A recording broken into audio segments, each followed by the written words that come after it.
How do you feel karma really exists? I have lived a happy life, had everything I needed, and always thought that everything was under my control. However, I have learned from my own experience that there are events that a person cannot influence. At times like these, you just have to trust life. My name is Danny Ellison, and I have faced some serious problems that have thrown me to rock bottom, leaving me destitute. But we all have our guardian angels. It all started one Saturday afternoon that changed my life forever. I remember that day like it was yesterday. My friend and I decided to spend the night at a club to relax and unwind after a busy week. We were both in college and working part-time to have some spending money. We were riding in his car when suddenly something unforeseen happened. A car hit us at full speed. I lost consciousness for a couple minutes.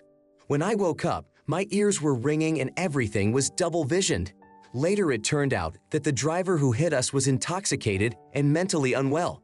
The driver named Joshua was not alone. His girlfriend Phyllis was in the car with him and was the first to be pulled out of the car. My friend and I only suffered a concussion. The results of the accident were serious, but thankfully everyone survived. However, there was one fatality among those involved in the accident that day. Joshua was arrested at the scene, as this was not his first accident and he had already been banned from driving. This time, he fatally hit a pedestrian minutes before he crashed into us and was sent to jail for it. Phyllis, his girlfriend, was in a difficult situation, left all alone. Phyllis told me how Joshua had repeatedly physically abused her and used illegal substances that caused him serious mental health issues. I realized Phyllis was in a toxic relationship and I felt sorry for her. I couldn't leave her in that state. In a strange irony, the tragedy brought us closer together. I began to care for Phyllis, supporting her in her time of need. We found comfort in each other, and soon feelings developed between us. My friend Joe, with whom I went to the club, was against my relationship with Phyllis. He argued that I deserved better. But I realized that I really loved Phyllis. I didn't want to break up with her. After a while, we got married. Phyllis was kind, understanding, and caring. Soon she became my wife. Now, 17 years later, we live together. I am happy to be by her side. We have raised 2 children, bought a house, and have been able to afford to travel. We enjoy life in all its aspects. However, my life took on a somber hue when I came home one evening and saw that there were lights on in the windows. It was strange considering Phyllis usually went to bed early. My heart was pounding with anxiety. I hurried inside, not knowing what to expect. When I opened the door, I was stunned. Before me was a scene I could never have imagined in my worst nightmares. Phyllis was in the arms of Joshua, who had just gotten out of jail. At that moment, I didn't recognize him. I thought it was another man.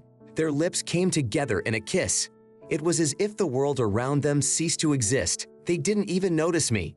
My voice pierced the silence, and they pulled away from each other. Phyllis' gaze on me was full of confusion and fear. "Danny, it's not what you think," she began, but I couldn't listen to her excuses. "What's going on? Who is it?" My words sounded muffled. The pain and betrayal I felt drowned out everything else. Joshua joined the conversation. "What old boy, don't you recognize me? I see you've been taking good care of my girl," he said. At that moment, I recognized the look of the same Joshua. He had changed a lot in 17 years. His appearance had become more athletic and neat. His speech, however, gave him away. "Danny, let me explain," Phyllis began, walking toward me. I took a step back. "No, honey, you don't have to. I'll explain it to him now," I said. "If he doesn't understand, then I'll be sure to give him a more detailed explanation," I added, clarifying that you can't just take in other people's women. Joshua began to walk confidently toward me. I couldn't figure out what was going on, but it was clear from Joshua's demeanor that he wasn't joking and was very serious. I could tell by the look on Phyllis' face that she too was surprised and disgusted. I realized that I had to find a way out of this situation to save not only my life, but Phyllis as well. "Look, pack up all your stuff and get out of here, as far away from here as you can," Joshua said. He added, "I've got it all wrong. Leave my house immediately or I'll call the police," I said, about to reach for my phone. Suddenly, Joshua snatched it out of my hands and started threatening to beat me up if I didn't leave the house. Suddenly, Phyllis' voice came from the kitchen. "Please, police, come quickly. We have a trespassing on private property and life-threatening." Joshua yelled and quickly ran out of the house, shouting goodbye to me. "I feel sorry for you." I walked over to my wife and hugged her. I had a lot of questions, but I was glad it was all over. I asked Phyllis to call the police back and cancel the call. She informed me that it had all been an impromptu call. That night we sat around the table and Phyllis told me the events of that evening. As usual, she was getting ready for bed and the children were already asleep when suddenly someone started ringing the doorbell. Phyllis went out to see who had come in and found Joshua on our doorstep. He was on his knees, begging for forgiveness. She hesitated, not knowing what to do, but eventually let him in. Inside, she informed him that she now had a whole new life in which there was no room for him. However, Joshua began to get angry and pester Phyllis until I arrived and the situation was resolved. But there were inconsistencies in the story, so I asked her about the kiss with Joshua. She replied that it was against her will. I believed her. "What are we going to do now?" "He won't leave us alone," I said, honestly admitting I didn't know what to do. My wife's ex-boyfriend was out of jail and was clearly unhappy that his girlfriend hadn't waited for him. I was gripped with anxiety, not only for my life, but for the lives of Phyllis and our minor children sleeping in their rooms. "I don't know, but I'll try to think of something," I said. Phyllis reassured me, but I still couldn't find peace, fearing that the ex-con now held a grudge against us. Leaving for work the next day, I earnestly asked Phyllis to call me at the first sign of trouble. For the first time in 12 years of driving, I decided to check the car for safety reasons. I inspected the brake system and battery, fearing that Joshua might have tampered with my car at night since I had forgotten to park it in the garage. Fortunately, everything turned out to be fine and I went to work. The first 3 days after the incident were the hardest. I couldn't concentrate on work and called Phyllis every half hour to make sure she was okay. Eventually, she turned off her phone because I was interfering with her household chores. Then I decided not to bother her anymore. In the second week, I started slowly going crazy and couldn't find peace. They say waiting for death is worse than death itself. It's really true. I constantly sensed a catch, felt like I was being watched, and dreaded coming home alone at night from work, thinking about the possibility of being beaten up or worse. Phyllis saw me struggling with these fears, but her face remained unperturbed, which began to worry me. When I tried to bring it up before bed, she silently turned away from me and asked me not to start on it.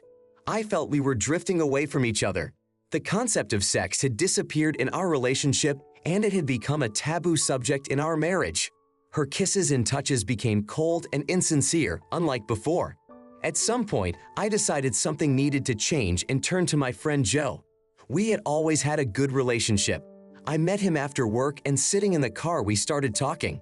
I told him about the situation that happened 3 weeks ago and that Joshua was on parole from prison. Joe was shocked to hear about it. "Dude, I can only advise you to change your residence, passport information, or better yet, move to another country," he said. I stared at him like a deer. "Very funny," I said sarcastically. "Joe, I'm serious. I need help. I can't find peace. I feel like my life is falling apart even though nothing serious is going on. Have you tried talking to Phyllis?" he asked. "I've lost count of how many times there's been tension between us, and I realize it's stressful for her too," I said. "Then you only have one solution," he said, and I immediately asked what it was. Before he could finish, I realized that I needed to meet Joshua and talk to him. "Dude, tell him straight up, I have a family, and please don't bother me again," Joe said confidently. "Okay, but if he doesn't like it and wants to bury me," I said. "Then don't come alone, come with a few strong men. Then he sure won't do anything.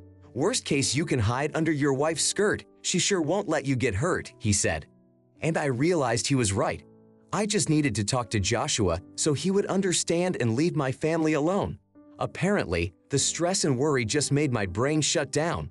Joe and I chatted for another 20 minutes. He gave me some valuable advice and I drove him home. I was in a good mood, so I grabbed a bottle of beer on the way home. As I approached the house, I noticed that the lights on the first floor were still on despite the late hour. I parked the car and went inside, thinking Phyllis was waiting for me. And she was indeed there, but not alone.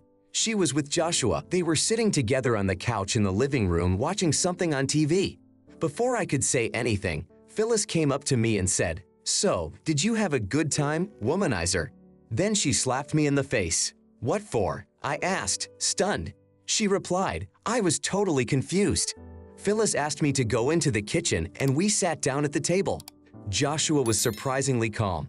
I said that I had just been with my friend Joe and I could call them if she wanted. But she interrupted me. "I don't want to hear your excuses," she said, and threw the papers on the table with all her might. It was material consisting of pictures of me with other girls. I started looking at each picture and realized that it was really me. I was really interacting with the girls in those photos. In one photo, it even felt like I was touching the buttocks of one of the girls. And in another, it seemed like I was kissing someone. But that hasn't happened in the last 3 weeks.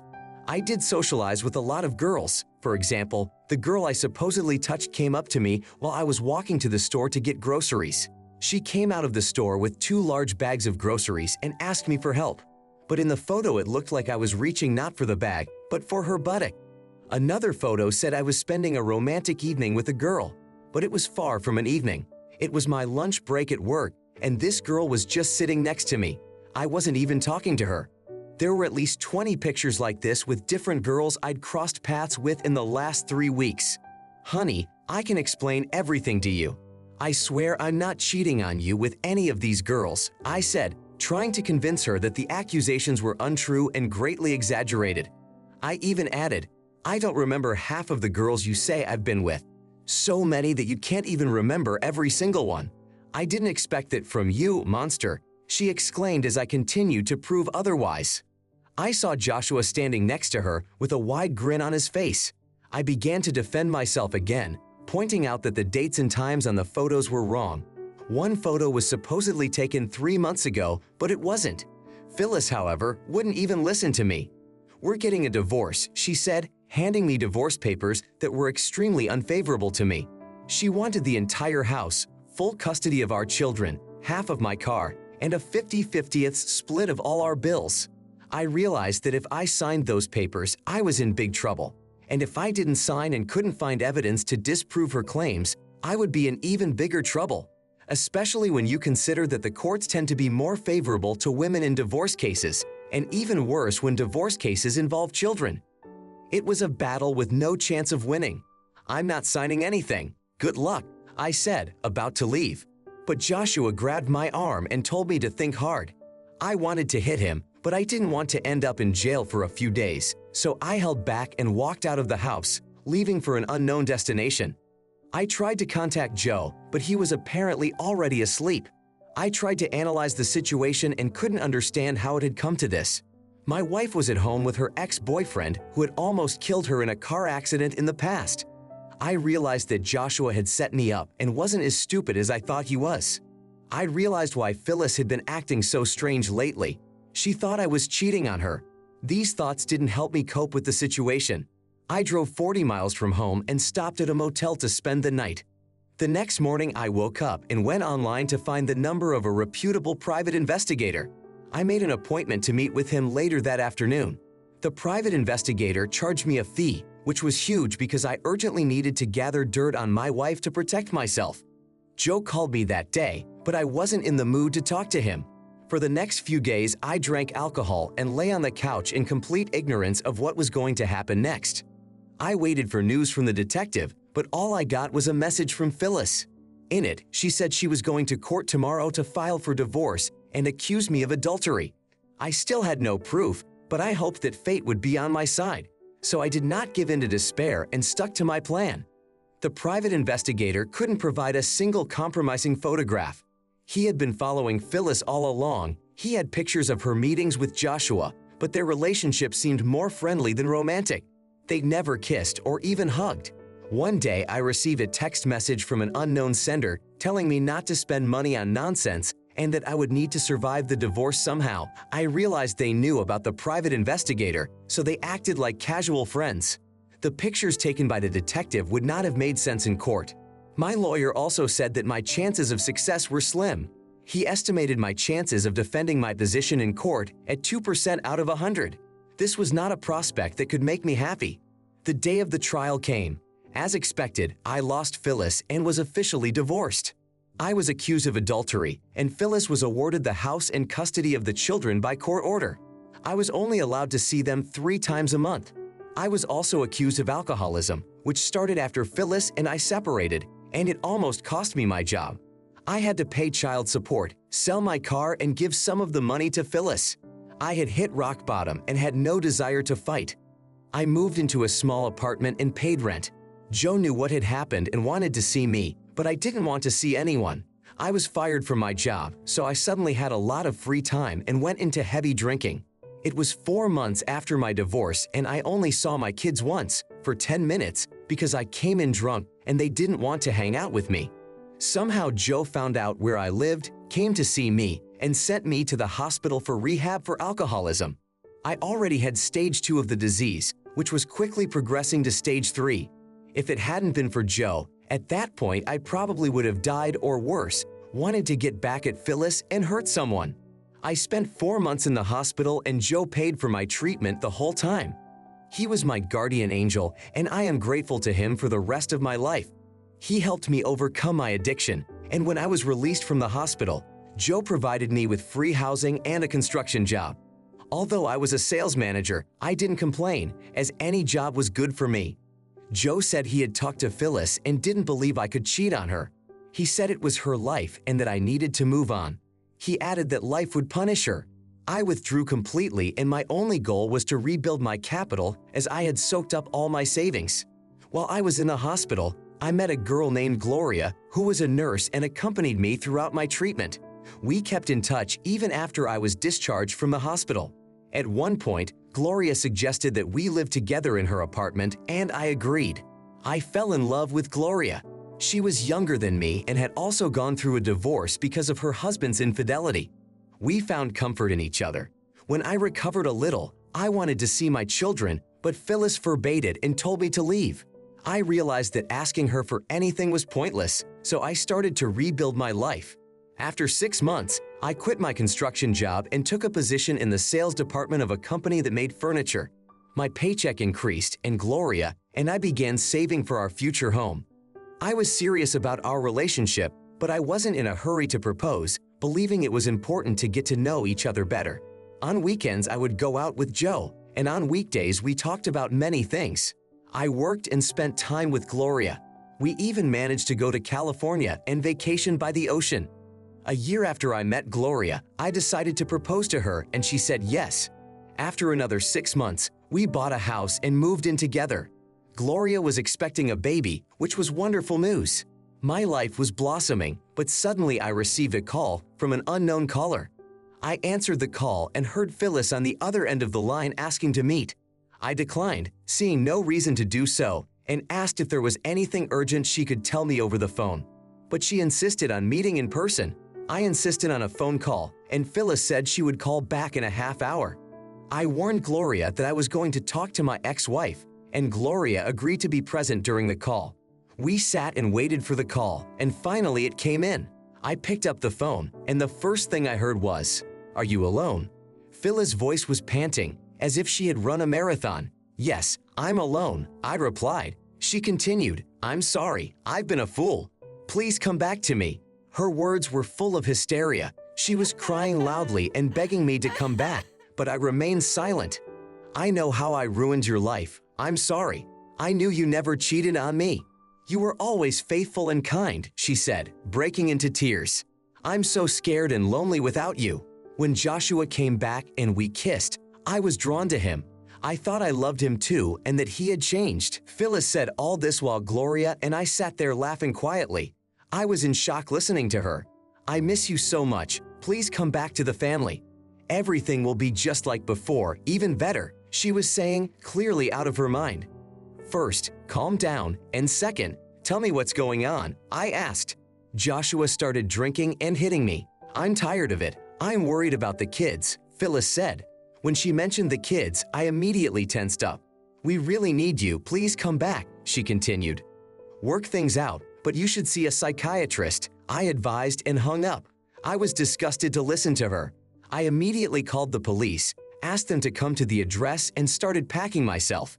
Gloria started to worry, but I tried to calm her down by telling her that everything would be okay and that I just wanted my kids to be safe. An hour later, I arrived at a place near my former home. There was a police car there. I went inside and saw only 2 police officers and my 2 children. I was glad they were okay, but there was no sign of Phyllis or Joshua. Uncle Joshua went to look for Mommy, one of my kids said. I realized things were bad. The kids told the police that Joshua repeatedly hit Phyllis and drank alcohol. It was extremely unpleasant to hear all of this. I took the kids with me and the police went in search of a drunk Joshua. As soon as I got back to Gloria's house, my phone rang. It was one of the police officers. He informed me that Joshua's car had been found a few miles from the house. Joshua had been drinking and had lost control, crashing into a tree.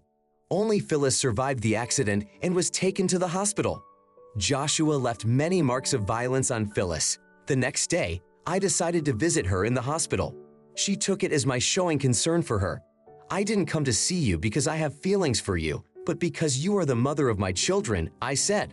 As soon as you are released from the hospital, the children will come back to you and I will continue to pay child support. After saying that, I didn't wait for her response. I wasn't interested. In time, Gloria and I had a wonderful daughter, and my children from my ex-wife came to visit us every weekend. They loved spending time with us. Plus, by the time our daughter was born, we had completely finished renovating the house. We had everything we needed to live a comfortable and peaceful life. Phyllis continued to make unsuccessful attempts to win me back. She couldn't bear the thought that it would never happen. I even offered her the services of a psychologist, for which I would pay in full, but she declined. I also kept in touch with Joe.